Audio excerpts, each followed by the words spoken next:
amigo, bisan wa imbitahan sila gyud nangadto. Usa dihang nahumay pamahaw, ang bisita ni request o green horse na bugnaw. Ngaw ang mga bisita, sige og tagay, bisan og gubog na. Bisita, higit sa birthday, ni-request og video cake, kay mo kanta daw siya.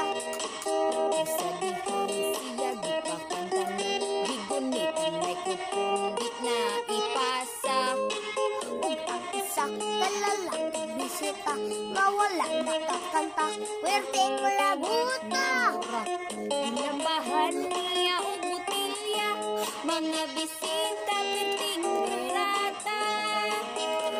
Pagkadlawon, hubog na gyud in town, ang kanta-kanta nagpadayon. Ako sa naglagot, wala mong masayon, kay wa man gyud ko makatulog.